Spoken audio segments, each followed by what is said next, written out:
देखले न बानी ऐसन हंसती के कैसे करता काहे बड़े तबाह कोइले बसती के हम देखले न बानी ऐसन हंसती के हमारा खिलाफ जवन बोलता बोली उ देख ली अपन कैलेंडर रे।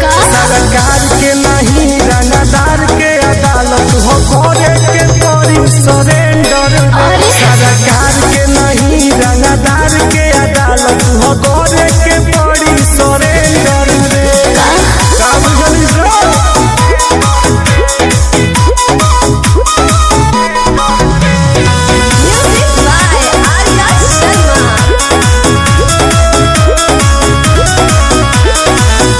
दिल्ली हाई कोर्ट से बेल होकेला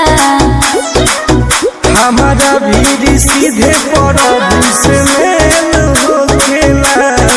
अच्छा रहना देता हाँ दिल्ली हाई कोर्ट से बेल होकेला हमारा भी सीधे प्रभु से मेल होखेला। हाथ जे मिलाई ओके प्यार से पिया दे विष की राम बलेंडर रे। सरकार के नहीं रंगदार के अदालत हो बोले के पड़ी सरेंडर रे। सरकार के नहीं रंगदार के अदालत हो करे के पड़ी सरेंडर रे।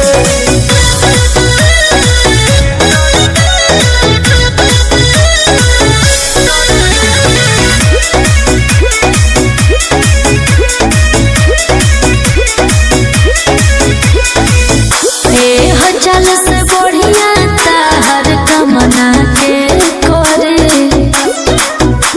जंगल में शेरावा के सामना के करी बताओ। अच्छा रहना बताओ हाँ चल से बढ़िया ताहर कमना के करे जंगल में शेरावा के सामना के करी। हर सुनील टुनटुनवा तो खुदे उठावे मर्डर करे के टेंडर रे। सरकार के नहीं रंगदार के अदालत हो करे के पड़ी सरेंडर रे। सरकार के नहीं रंगदार के अदालत हो देवे के पड़ी सरेंडर रे। औकात में रहो सर।